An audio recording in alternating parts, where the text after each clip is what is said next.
17वीं सदी के आसपास यूरोपीय व्यापारियों ने भारत में अपना आउटपोस्ट बनाना शुरू कर दिया था।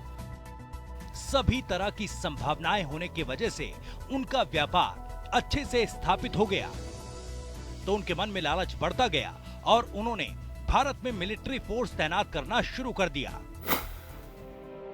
भारत में अपनी सत्ता स्थापित करने के लिए अंग्रेजों ने ईस्ट इंडिया कंपनी की शुरुआत भारत में ही की और उसकी राजधानी बनाया कोलकाता को, जिस वजह से मुगलिया सल्तनत इसके आगे कमजोर पड़ने लगी।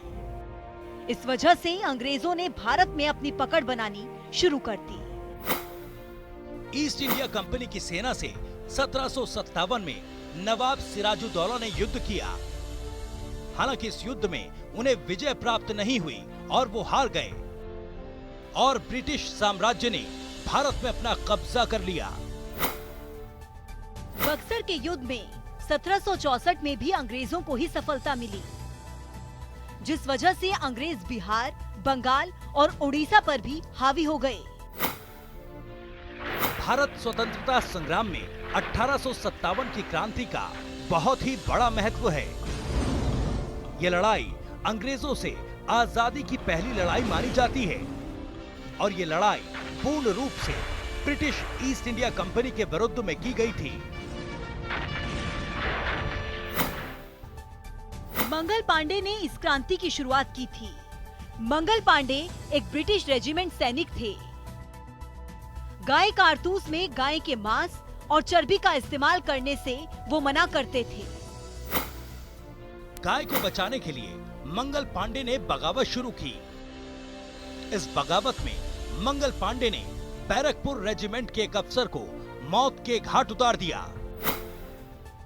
इस घटना के बाद हर भारतीय के मन में क्रांति की ज्वाला भड़क उठी, लेकिन ब्रिटिश लोगों ने मंगल पांडे के जीवन का अंत कर दिया, उन्हें फांसी की सजा दे दी। वो आजादी की लड़ाई लड़ते लड़ते शहीद हो गए। मंगल पांडे को फांसी दे दी गई, लेकिन मंगल पांडे की लगाई चिंगारी पूरे भारत में फैल गई। दिल्ली में बख्त खान के नेतृत्व में ब्रिटिश शासन को करारी चोट दी गई। कानपुर में नाना साहेब और तात्या टोपे ने, झांसी में रानी लक्ष्मीबाई ने बागडोर संभाल रखी थी। अंग्रेजों को यह संदेश बखूबी मिल गया था कि भारत में राज करना इतना आसान नहीं होगा। 1857 की क्रांति के बाद ब्रिटिश शासन की नीतियों में मूलभूत परिवर्तन हुआ। 1 नवंबर 1858 में रानी विक्टोरिया की ओर से घोषणा की गई कि भारत का शासन ब्रिटिश हुकूमत की ओर से सेक्रेटरी ऑफ स्टेट द्वारा चलाया जाएगा। गवर्नर जनरल को वायसराय की पदवी दी गई, जो अब राजा का प्रतिनिधि था। भारत पर ब्रिटिश सर्वोच्चता का सुदृढ़ रूप स्थापित कर दिया गया। अंग्रेजों ने वफादार राजाओं, जमींदारों और स्थानीय सरदारों को अपनी सहायता दी।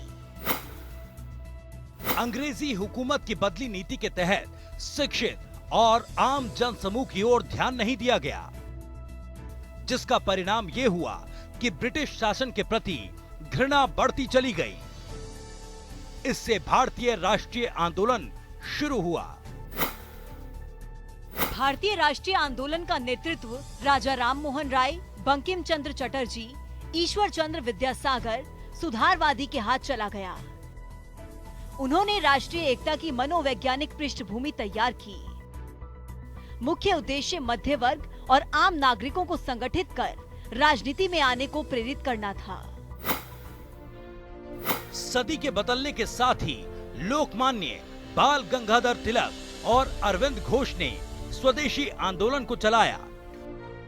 लोकमान्य तिलक ने नारा दिया, स्वतंत्रता हमारा जन्मसिद्ध अधिकार है और हम इसे लेकर रहेंगे। अंग्रेजों को भारत से खत्म करने के लिए एक के बाद एक योजनाबद्ध क्रांतियां हुई। लोगों को जागरूक करने का भी प्रयास किया गया और कई संस्थाओं की स्थापना भी की जाने लगी।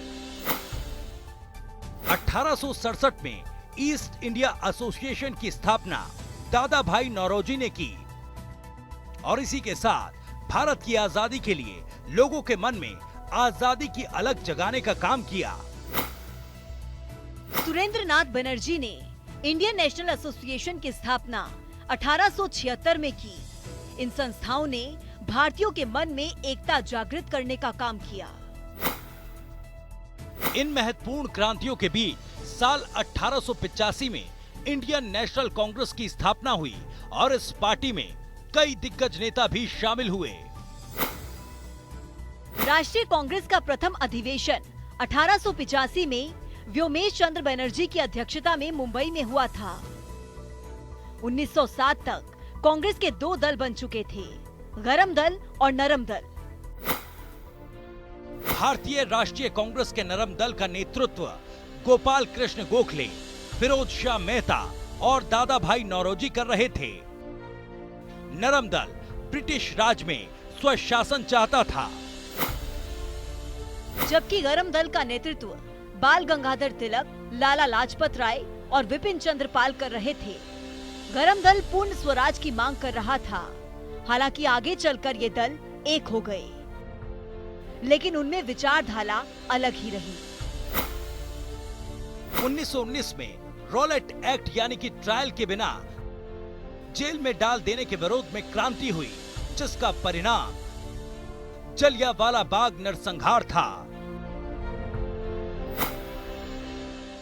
19 अप्रैल 1919 को पंजाब के जलियांवाला बाग में बैसाखी के शुभ दिन में ब्रिटिश शासन की दमनकारी नीति के खिलाफ अपना शांति विरोध प्रदर्शन करने के लिए जलियांवाला बाग में इकट्ठा हुए थे।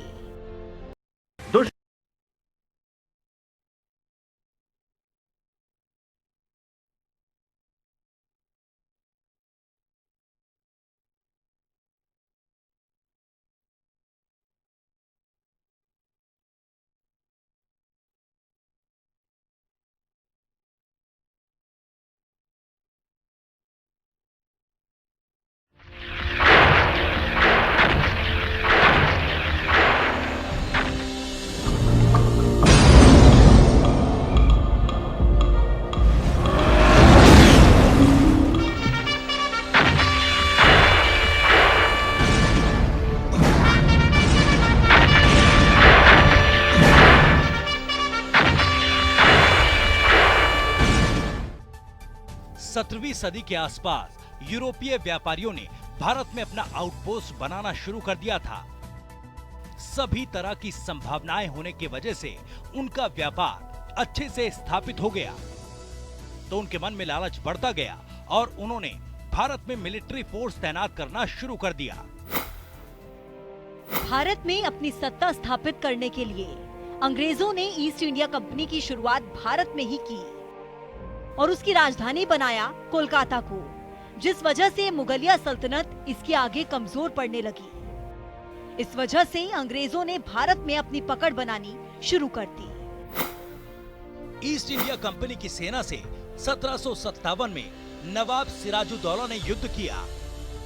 हालांकि इस युद्ध में उन्हें विजय प्राप्त नहीं हुई और वो हार गए और ब्रिटिश साम्राज्य ने भारत में अपना कब्जा कर लिया। बक्सर के युद्ध में 1764 में भी अंग्रेजों को ही सफलता मिली, जिस वजह से अंग्रेज बिहार, बंगाल और उड़ीसा पर भी हावी हो गए। भारत स्वतंत्रता संग्राम में 1857 की क्रांति का बहुत ही बड़ा महत्व है।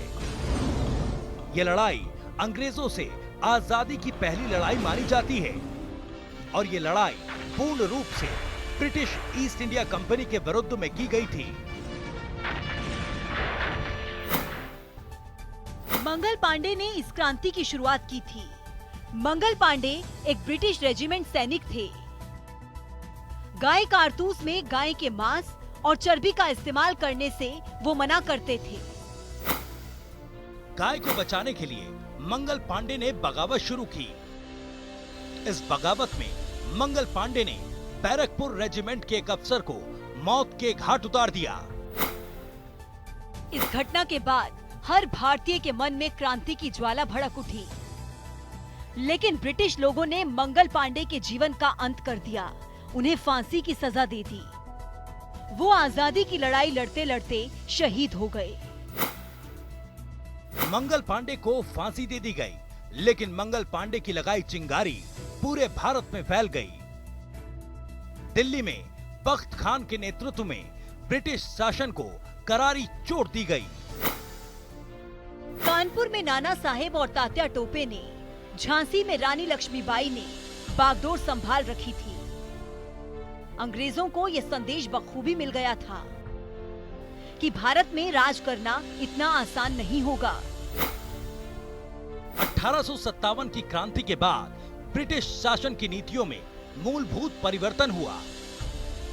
1 नवंबर 1858 में रानी विक्टोरिया की ओर से घोषणा की गई कि भारत का शासन ब्रिटिश हुकूमत की ओर से सेक्रेटरी ऑफ स्टेट द्वारा चलाया जाएगा। गवर्नर जनरल को वायसराय की पदवी दी गई, जो अब राजा का प्रतिनिधि था। भारत पर ब्रिटिश सर्वोच्चता का सुदृढ़ रूप स्थापित कर दिया गया। अंग्रेजों ने वफादार राजाओं, जमींदारों और स्थानीय सरदारों को अपनी सहायता दी।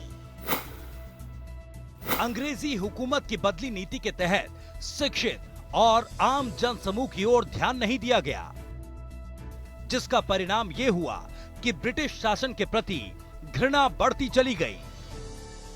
इससे भारतीय राष्ट्रीय आंदोलन शुरू हुआ।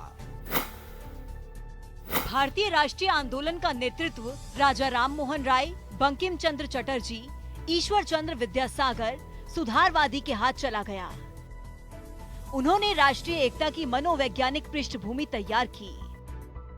मुख्य उद्देश्य मध्य वर्ग और आम नागरिकों को संगठित कर राजनीति में आने को प्रेरित करना था। सदी के बदलने के साथ ही लोकमान्य बाल गंगाधर तिलक और अरविंद घोष ने स्वदेशी आंदोलन को चलाया। लोकमान्य तिलक ने नारा दिया, स्वतंत्रता हमारा जन्मसिद्ध अधिकार है और हम इसे लेकर रहेंगे। अंग्रेजों को भारत से खत्म करने के लिए एक के बाद एक योजनाबद्ध क्रांतियां हुई। लोगों को जागरूक करने का भी प्रयास किया गया और कई संस्थाओं की स्थापना भी की जाने लगी। 1867 में ईस्ट इंडिया एसोसिएशन की स्थापना दादा भाई नौरोजी ने की और इसी के साथ भारत की आजादी के लिए लोगों के मन में आजादी की अलग जगाने का काम किया। सुरेंद्रनाथ बनर्जी ने इंडियन नेशनल एसोसिएशन की स्थापना 1876 में की। इन संस्थाओं ने भारतीयों के मन में एकता जागृत करने का काम किया। इन महत्वपूर्ण क्रांतियों के बीच साल 1885 में इंडियन नेशनल कांग्रेस की स्थापना हुई और इस पार्टी में कई दिग्गज नेता भी शामिल हुए। राष्ट्रीय कांग्रेस का प्रथम अधिवेशन 1885 में व्योमेश चंद्र बनर्जी की अध्यक्षता में मुंबई में हुआ था। 1907 तक कांग्रेस के 2 दल बन चुके थे, गरम दल और नरम दल। भारतीय राष्ट्रीय कांग्रेस के नरम दल का नेतृत्व गोपाल कृष्ण गोखले, फिरोज शाह मेहता और दादा भाई नौरोजी कर रहे थे। नरम दल ब्रिटिश राज में स्वशासन चाहता था, जबकि गरम दल का नेतृत्व बाल गंगाधर तिलक, लाला लाजपत राय और विपिन चंद्र पाल कर रहे थे। गरम दल पूर्ण स्वराज की मांग कर रहा था। हालांकि आगे चलकर ये दल एक हो गए, लेकिन उनमें विचारधारा अलग ही रही। 1919 में रॉलेट एक्ट यानी कि ट्रायल के बिना जेल में डाल देने के विरोध में क्रांति हुई, जिसका परिणाम जलियांवाला बाग नरसंहार था। 19 अप्रैल 1919 को पंजाब के जलियांवाला बाग में बैसाखी के शुभ दिन में ब्रिटिश शासन की दमनकारी नीति के खिलाफ अपना शांति विरोध प्रदर्शन करने के लिए जलियांवाला बाग में इकट्ठा हुए थे। अचानक जनरल डायर ने निहत्थों के ऊपर अंधाधुंध गोलियां चलवा दी।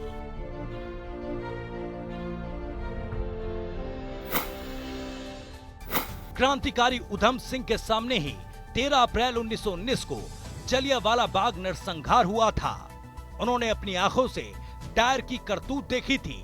वो गवाह थे उन हजारों भारतीयों की हत्या के जो जनरल डायर के आदेश पर गोलियों का शिकार हुए थे।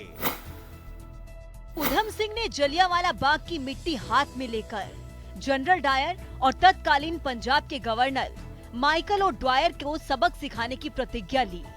इसके बाद वो क्रांतिकारियों के साथ शामिल हो गए।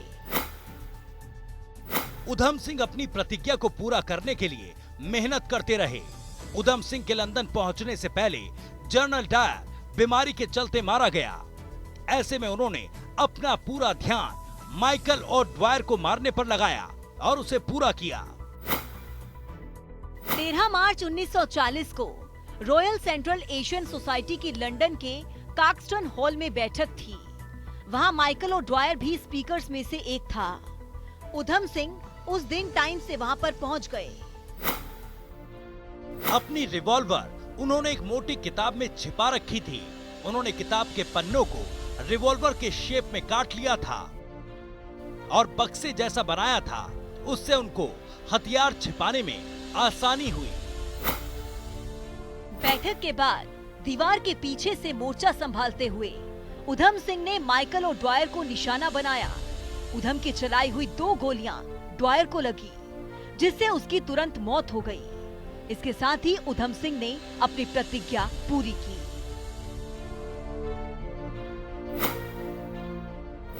माइकल और ड्वायर की हत्या के बाद उधम सिंह ने वहां से भागने की कोशिश नहीं की और अरेस्ट हो गए। उन पर मुकदमा चला, कोर्ट में पेशी हुई। 4 जून 1940 को उधम सिंह को हत्या का दोषी ठहराया गया। 31 जुलाई 1940 को उन्हें पेंटन विलेज जेल में फांसी दे दी गई। इस तरह उधम सिंह भारत की आजादी की लड़ाई के इतिहास में अमर हो गए। महात्मा गांधी के नेतृत्व में दांडी मार्च सत्याग्रह, सविनय अवज्ञा आंदोलन, भारत छोड़ो आंदोलन भी हुए और इन आंदोलनों की वजह से ही अंग्रेजों की हुकूमत डगमगाने लगी। भारत को आजाद कराने के लिए इस आंदोलन में कई व्यक्तियों ने हिस्सा लिया। हर धर्म, हर जाति के लोगों ने इसमें योगदान दिया। हर धर्म जाति से कई ऐसे लोग सामने आए जिन्होंने आजादी के लिए अलग अलग मोर्चों पर अपनी बलिदान से आजादी की लौ रोशन की। भारत की आजादी में प्रमुख नाम हैं महात्मा गांधी, लाला लाजपत राय, बाल गंगाधर तिलक, गोपाल कृष्ण गोखले, श्री अरविंदो घोष, नेताजी सुभाष चंद्र बोस, चंद्रशेखर आजाद, भगत सिंह, सूर्य सेन, बटुकेश्वर दत्त। ये सभी भारत की आजादी के प्रमुख दावेदार हैं। महात्मा गांधी के अहिंसात्मक मार्ग पर चलने के लिए बटुकेश्वर दत्त, भगत सिंह, चंद्रशेखर आजाद तैयार नहीं थे। उन्हें भारत की आजादी किसी भी कीमत पर चाहिए थी। महात्मा गांधी की अहिंसा की नीति और विचारों के मतभेद के चलते नेताजी सुभाष चंद्र बोस ने अपना अलग ही रास्ता तैयार किया और आजाद हिंद फौज की नेताजी ने स्थापना की। भारत को आजाद कराने के लिए जिस तरह भारतीय पुरुषों ने अपना जोर दिखलाया, उसी तरह भारतीय महिलाओं ने भी पुरुषों का कंधे से कंधा मिलाकर साथ दिया। स्वतंत्रता आंदोलन में महिलाओं के नाम एनी बेसेंट, सरोजनी नायडू, मातंगिनी हाजरा और सिस्टर निवेदिता आदि शामिल हैं, जिन्होंने आजाद भारत के सपने को साकार करने में अहम योगदान दिया। अंग्रेज भारत में और भारतीयों के दिलों में धीरे धीरे आजादी के अलग बढ़ते देख परेशान हुए, जिसके चलते अपना राज बनाए रखने के लिए ब्रिटिश हुकूमत ने फूट डालो राज करो की नीति अपनाई, जिसके कारण उन्होंने हिंदू और मुस्लिम समुदाय के लोगों की एकता में फूट डालने की कोशिश की। महात्मा गांधी के सविनय अवज्ञा आंदोलन में कई कार्यक्रम भी किए गए, जैसे नमक कानून को तोड़ना, सरकारी संस्थाओं और शिक्षा केंद्रों का बहिष्कार, महिलाओं द्वारा शराब की दुकानों और अफीम की दुकानों पर धरना देना, विदेशी वस्तुओं का बहिष्कार करना। अंग्रेजों ने ऐसा कानून बनाया था कि कोई भी भारतीय ना तो नमक बना सकता था और ना ही बेच सकता था, जिसके जवाब में महात्मा गांधी ने 20 मार्च 1930 को 78 अनुयायियों के साथ साबरमती से दांडी तक पैदल 200 मील का रास्ता तय किया। महात्मा गांधी दांडी के समुद्र किनारे पानी से नमक बनाकर उन्होंने अंग्रेजों के नमक कानून को तोड़ा, जिसकी वजह से महात्मा गांधी को जेल भी जाना पड़ा। लेकिन ये आंदोलन शुरू हो चुका था। इस आंदोलन को नमक आंदोलन के नाम से जाना जाता है। ब्रिटिश सरकार ने गांधी जी के आंदोलन को पूर्णतया दबाने का प्रयास किया। गांधी और नेहरू समेत हजारों लोग जेल में डाल दिए गए। साल 1926 में नौजवान भारत सभा में भगत सिंह को सेक्रेटरी बना दिया गया और इसके बाद साल 1928 में उन्होंने हिंदुस्तान सोशलिस्ट रिपब्लिक एसोसिएशन को ज्वाइन किया। ये चंद्रशेखर आजाद ने बनाया था। भगत सिंह समेत पूरी पार्टी ने जुटकर 30 अक्टूबर 1928 को भारत में आए साइमन कमीशन का विरोध किया और उनके साथ लाला लाजपत राय भी थे। लाला लाजपत राय दूसरे क्रांतिकारियों के साथ साइमन वापस जाओ का नारा लगाते हुए लाहौर रेलवे स्टेशन पर ही खड़े रहे। उनके इस आंदोलन पर लाठीचार्ज होने लगा। लाला जी बुरी तरह से घायल हो गए और उनकी मौत भी हो गई। साइमन कमीशन के विरोध में हो रहे आंदोलन में लाला जी की मौत से देश की आजादी के लिए हो रहे आंदोलन में और भी तेजी आ गई। हालांकि भगत सिंह और उनकी पार्टी को बहुत जोर का झटका लगा।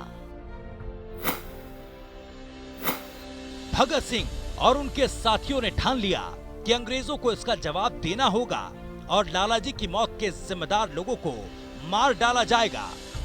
भगत सिंह ने साथियों के साथ मिलकर पुलिस के ऑफिसर स्कॉट को मारने का प्लान बनाया। भगत सिंह ने स्कॉट को मारने के लिए प्लान तो बनाया, लेकिन उसकी जगह गलती से उसके असिस्टेंट पुलिस अफसर सैंडर्स की हत्या कर दी गई। इसके बाद ही विदेशी निरंकुश शासन के खिलाफ प्रदर्शन स्वरूप दिल्ली के असेंबली हॉल में बम फेंकने के आरोप में भगत सिंह, सुखदेव और राजगुरु को 23 मार्च 1931 को फांसी दे दी गई।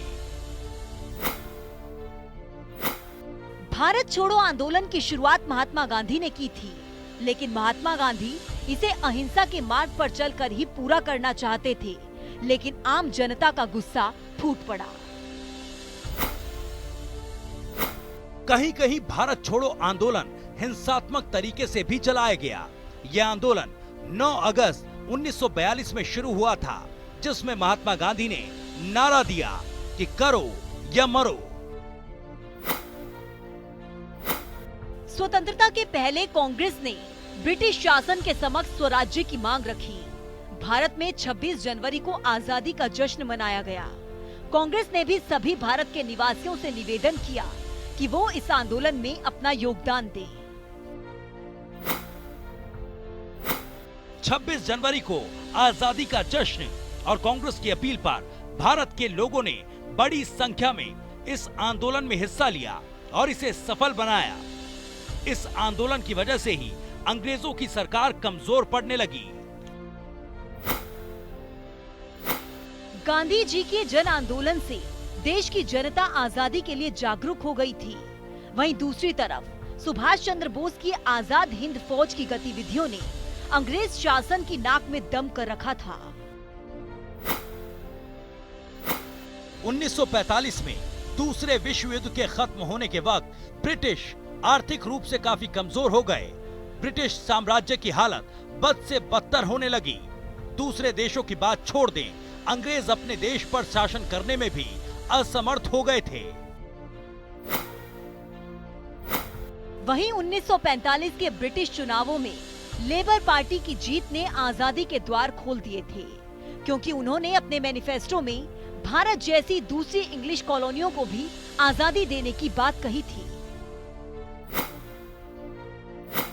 फरवरी 1947 में लॉर्ड माउंटबेटन को भारत का आखिरी वायसराय चुना गया, जिन पर व्यवस्थित तरीके से भारत को स्वतंत्रता दिलाने का कार्यभार था।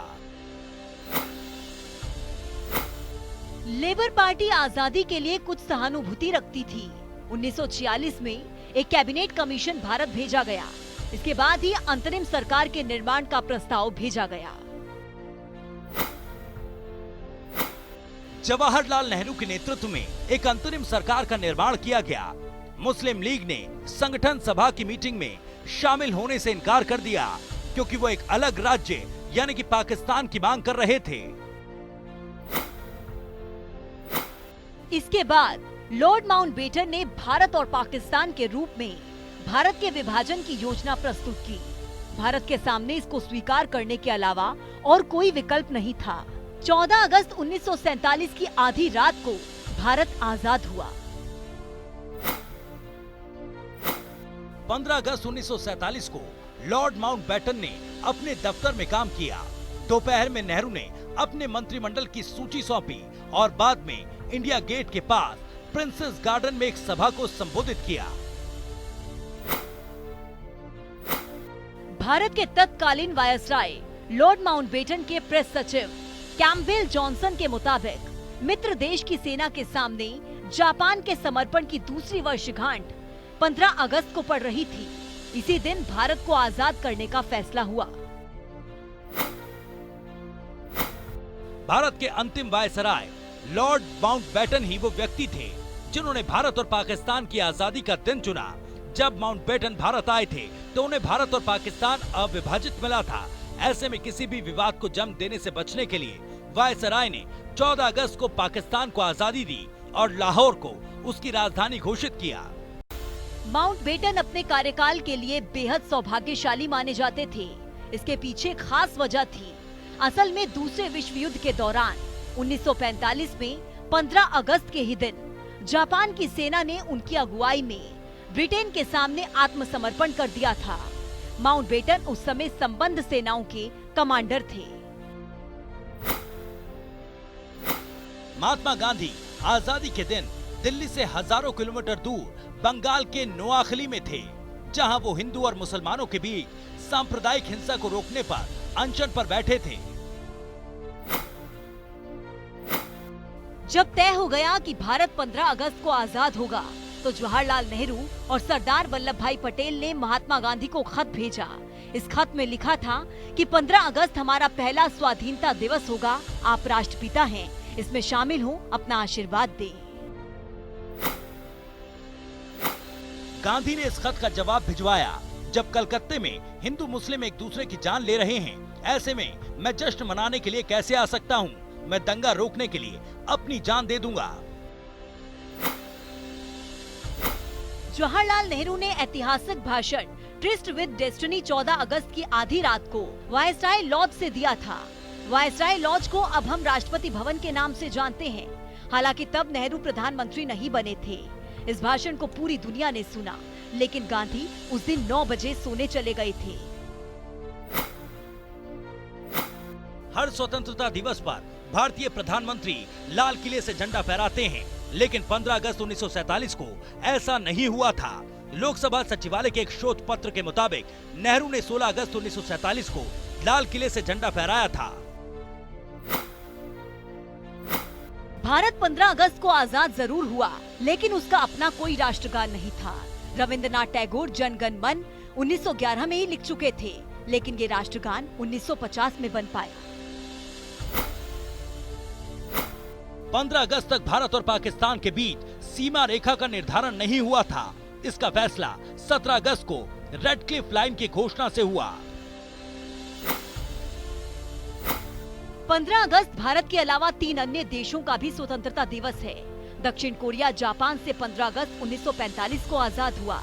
ब्रिटेन से बहरीन 15 अगस्त 1971 को और फ्रांस से कांगो 15 अगस्त 1960 को आजाद हुआ।